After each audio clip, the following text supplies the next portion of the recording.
전두환의 방문 목적은 바로 사살 명령이었다고 생각이 듭니다. 발포 명령 부인합니까? 이래.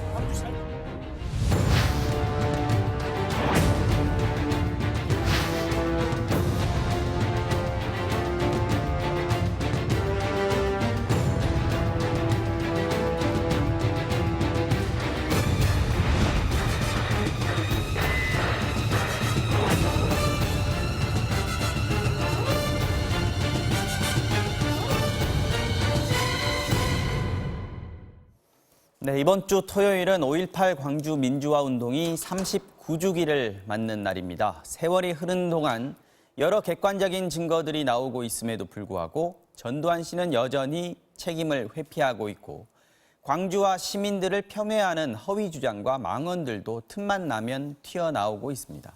그런데 어제 1980년 당시 주한미군 정보부대에서 요원으로 근무했던 김용장 씨가 광주에서 직접 보고 또 듣고 미국에 정식으로 보고했던 일들을 털어놨습니다.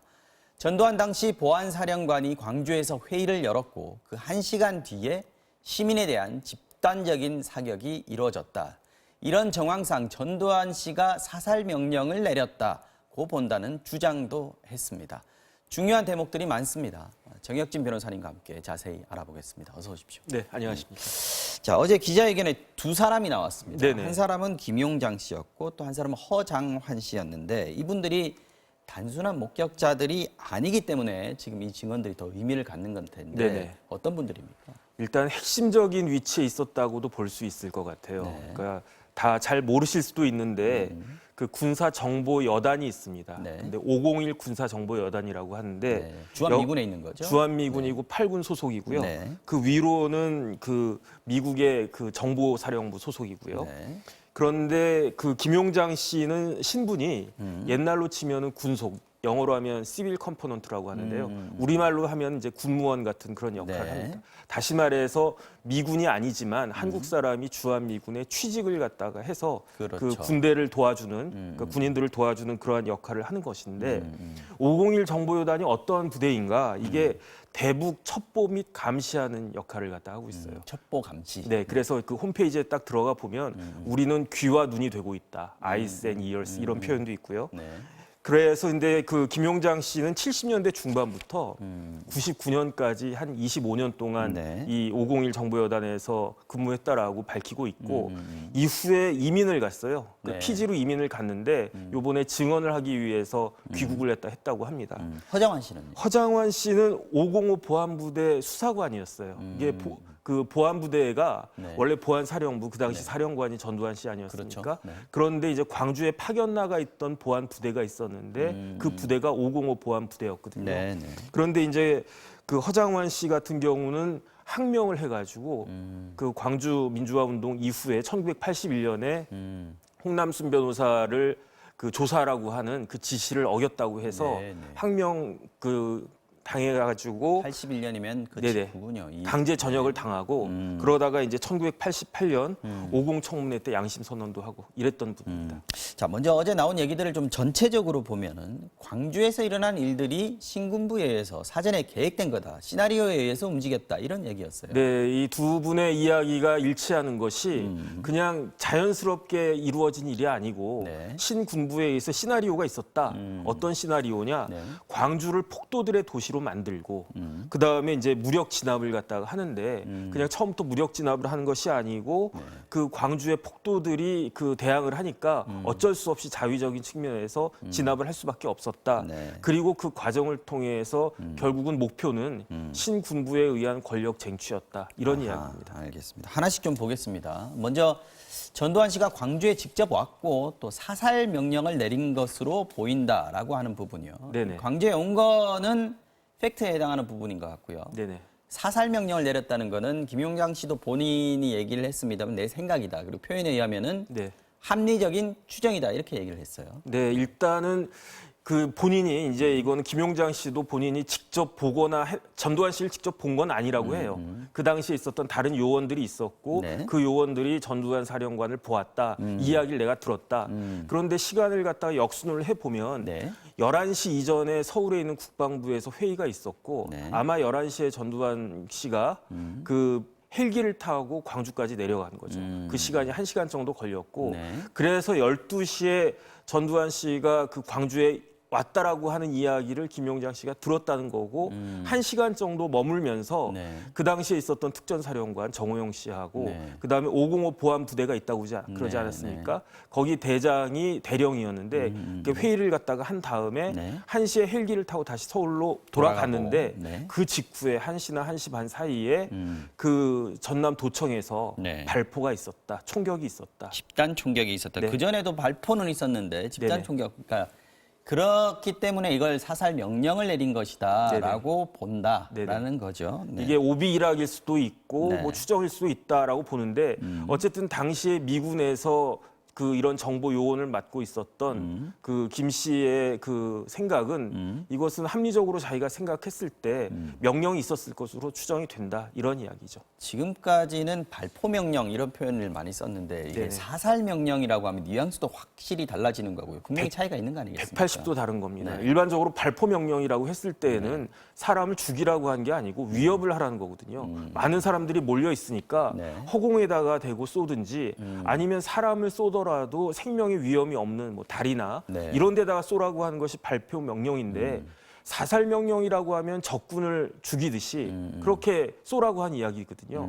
전혀 다른 이야기가 됩니다. 그러니까 발포 명령이라고 하면 일단 뭐 방어적인 차원 또는 네네. 정당 방위 상대에서 공격을 하니까 거기에다 맞대응을 하는 그런 형식으로 느껴질 수도 있는데 사살 명령이라고 하면 지금 다른 건데요.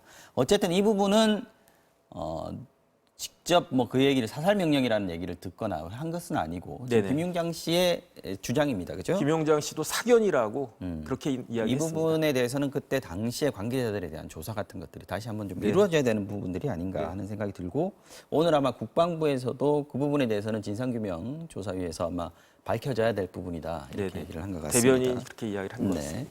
자, 극우 세력 일각에서 또 자유한국당 일부 인사들까지 제기하는 문제가 이른바 북한군 침투설입니다. 네네. 그런데 이거는 한마디로 말도 안 된다 이렇게 주장을 했는데 그 근거는 뭡니까? 일단은 김용장 씨 이야기에 의하면 네. 600명이라고 하는 북한군이 내려왔다라고 하는데 네. 그 당시에 지금은 더 촘촘하게 보고 있겠지만 1980년도 당시에도 네. 김용장 씨에 의하면은 미군의 인공위성이 2대가 있었다는 거거든요. 항상 그 501 여단 그 정보 여단 제가 말씀드렸지만 네. 대북 감시하는 그 부대거든요. 거기서 인공위성 2대를 통해 가지고 북한을 갖다가 세밀하게 보고 있었는데 그런 징후를 포착하지 못했다는 것이고요. 그렇죠. 그 다음에 이제 정보를 얻는 방법이 네 가지가 있어요. 휴민트라고 해가지고 사람을 통해서, 이용하는 거. 그 다음에 시민트라고 해요 시그널, 그 다음에 이민트라고 해가지고 이미지, 그 다음 제일 중요한 게 커민트라고 해가지고 그 커맨드 인텔리전스 약자거든요. 그게 뭡니까? 이게 뭐냐면 쉽게 말하면 인공위성 같은 것들을 통해 가지고 온갖 정보 체계를 통해서 정보를 얻는 것인데 네. 뭐 컴퓨터나 그런 식으로 그런데 이미 1980년도 당시에도 미군의 그 정보 여단은 그런 능력을 갖고 있었는데 그것으로 확인이 되지 않는다라고 하는 것은 결국은 뭐 주장이 어거지다 이렇게 이야기를 하는 거고 이거를 당시 501 여단에 근무했던 분이 이야기하는 거니까 다른 사람이 일반 사람이 이야기하는 것보다는 신빙성이 더 높다고 볼 수 그렇죠. 있습니다. 만약에 진짜로 그럼에도 불구하고 북한군이 침투했다면 미군의 네네. 어떤 정보망이 완전히 뚫렸다 네네. 이런 상황이 굉장히 더 심각해지는 그래서 상황이 C4I 되는 거죠. 시스템이라고 있는데 이게 굉장히 세계에서 최고거든요. 네. 자, 그러면 북한군이 침투한 게 아니다. 그런데 오히려 우리 국군이 사복 군인들을 투입했다. 이런 증언도 했습니다. 네네. 지금 군복이 아닌 평상복을 입고 시민들 사이에 섞여 들어갔다 이 얘기인데 편의대라는 얘기가 있더군요. 이거는 굉장히 충격적인 이야기입니다. 네. 왜냐하면 이런 편의대라고 쉽게 말하면 사복 입은 군인이 시위대 속에 들어가가지고 시위를 부추겼다는 이야기거든요. 네, 과격 행동을 일부러 하고. 그러니까 일부러 소요 상태를 갖다가 거의 뭐 내란 상태를 갖다 만들었다는 이야기인데 네. 그것을 우리나라 군인들이 이야기했다. 했다. 이것은 말의 진위가 반드시 밝혀져야 될 것인데 지금 두 사람 이야기가 똑같아요. 허장만 씨하고 김용장 씨 이야기가 네. 일치하는 부분이 뭐냐면 네. 광주에 가면은 그 비행단이 있습니다. 제1전투 비행단. 네. 그 근처에서 김용장 씨 같은 경우는 한 3, 40명 정도에 되는 편의대들을 보았다. 이거는 내가 들은 게 아니고 직접 목격했다라고 이야기를 하는 거고 허장만 씨 같은 경우는 더 넘어서 3, 40명이 아니라 100명이 넘는 사람들이었던 것 같다. 네. 이렇게 이야기를 하는데 만약에 이런 편의대가 직접 진짜 있었다라고 한다면 이거는 지금까지 나왔던 이야기와 또 차원을 달리한 이야기가 될 것 같습니다. 자, 이 편의대 존재에 대해서는 제가 보니까 이 부분이 이제 각종 기록물에도 나와 있다고 그래요. 그래서 2007년도에 국방부의 진상조사, 과거사 진상규명위원회에서도 기록이 있고 95년도에 검찰 수사 기록에도 이 부분이 나와 있다고 합니다. 그래서 편의대가 존재를 했고 존재가 있었고 어떤 모종의 공작 활동을 벌였다라는 것까지는 기록들이 많이 남아 있는데 여러 군데서 구체적으로 이 편의대가 무슨 일을 했는지 이 부분들은 이제 앞으로 좀 밝혀져야 될 부분이 아닌가 맞습니다. 이런 생각이 좀 듭니다. 자, 시간이 거의 다 돼서 마지막으로 좀 질문을 드리자면 이런 의혹들, 다양한 의혹들을 지금 어저께 기자회견에서 얘기들을 했습니다. 지금 말씀드린 것들 외에도 굉장히 많은 얘기들을 했는데 이런 부분들이 이제 사실은 앞으로 규명이 돼야 되는 게 아니겠습니까? 중요한 건. 그런데 지금 5.18 진상규명조사위원회 원래 이제 9월 달에 출범을 하기로 돼 있는데 지금 어떻게 돼 있습니까? 이게 5.18 민주화운동 진상규명을 위한 특별법이 2018년 3월 달에 제정이 됐고요. 그다음 6개월의 기간을 거쳐서 9월 14일부터 시행이 돼야 되는데 이 법의 핵심은 뭐냐면은 진상규명조사위원회거든요. 여기에 위원이 9명인데 어떻게 그 구성이 되냐면 국회의장이 1명, 여당이 4명, 야당이 4명 추천을 하면 대통령이 임명하도록 되어 있습니다.